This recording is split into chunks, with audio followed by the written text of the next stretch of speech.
Assalamualaikum warahmatullahi wabarakatuh. Perkenalkan, nama saya Esa Akbar Febrian dengan NIM 3122101137 dari kelas TI 22C3. Di video kali ini saya akan membahas pentingnya penentuan kebutuhan dalam pengembangan sistem informasi. Nah, dari teman-teman sendiri, tahukah apa itu penentuan kebutuhan? Ya, pertama-tama mari kita pahami apa yang dimaksud dengan penentuan kebutuhan.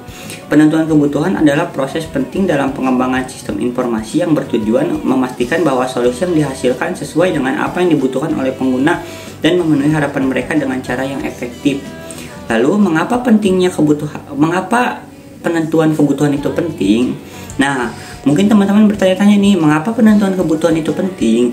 Nah, ini karena kebutuhan yang tidak terdefinisi dengan baik dapat menyebabkan kesenjangan antara apa yang diinginkan oleh pengguna dan apa yang sebenarnya dikembangkan. Oleh karena itu, penentuan kebutuhan membantu memastikan bahwa kita membangun sistem yang benar-benar berguna dan sesuai dengan kebutuhan yang nyata.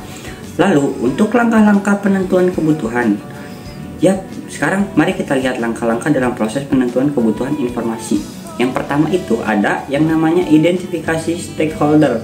Temukan semua pihak yang terlibat atau memiliki kepentingan dalam sistem, seperti pemilik bisnis, pengguna akhir, dan manajemen.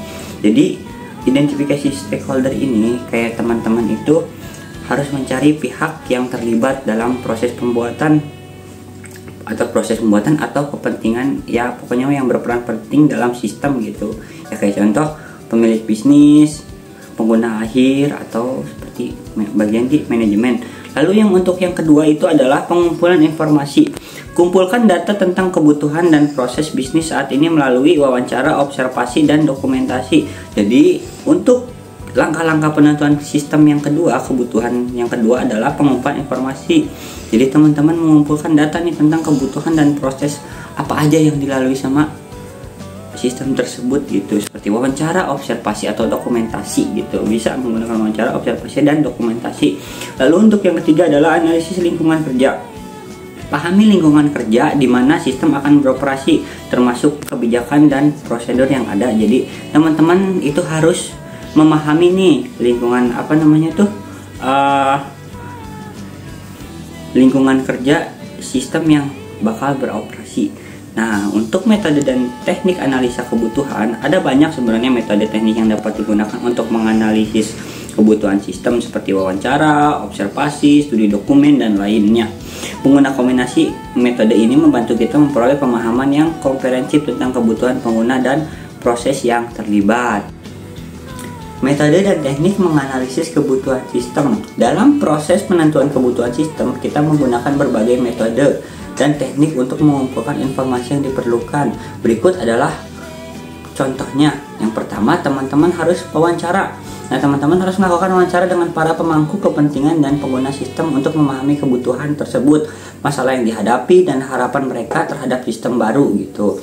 Yang kedua itu adalah observasi, mengamati secara langsung bagaimana proses bisnis saat ini berlangsung untuk mengidentifikasi potensi perbaikan dan kebutuhan sistem yang lebih baik.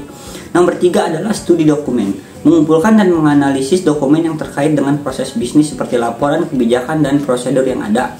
Dan nomor 4 adalah analisis kuesioner, mendistribusikan kuesioner kepada pengguna atau pemangku kepentingan untuk mendapatkan umpan balik tentang kebutuhan dan preferensi mereka terhadap sistem baru. Yang kelima adalah analisis kasus pengguna. Jadi mengidentifikasi skenario pengguna sistem yang berbeda untuk memahami bagaimana sistem akan digunakan dalam situasi yang nyata. Nomor 6 adalah teknik etnografi, melibatkan studi mendalam tentang budaya dan konteks di mana sistem akan digunakan untuk memahami lebih baik kebutuhan pengguna. Nomor 7 adalah analisis gap, menganalisis kesenjangan antara keadaan saat ini dan keadaan yang diinginkan untuk menentukan kebutuhan sistem yang diperlukan. Oke. Dan yang ke-8 adalah diskusi kelompok. Nah, mengadakan sesi diskusi kelompok dengan para pemangku kepentingan untuk mendapatkan pemahaman yang lebih dalam tentang kebutuhan sistem dan mencapai kesepakatan bersama. Nomor 9 adalah tentang studi kasus, memeriksa kasus-kasus sebelumnya atau proyek serupa untuk mempelajari pelajaran dan mengidentifikasi kebutuhan yang mungkin serupa. Dan nomor 10 adalah membandingkan sistem atau praktik terbaik dalam industri atau domain tertentu untuk menetapkan standar yang diinginkan untuk sistem yang akan dikembangkan, yaitu bernama benchmarking.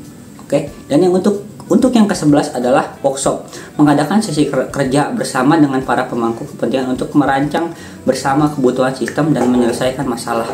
Dan nomor 12 adalah menggunakan teknik kreatif seperti brainstorming untuk menghasilkan ide-ide baru tentang kebutuhan sistem.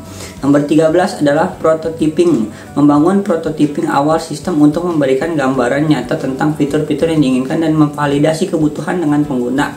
Dengan menggabungkan beberapa metode dan teknik ini, kita dapat memahami komprehensif tentang kebutuhan sistem dan mengembangkan solusi yang tepat untuk memenuhinya.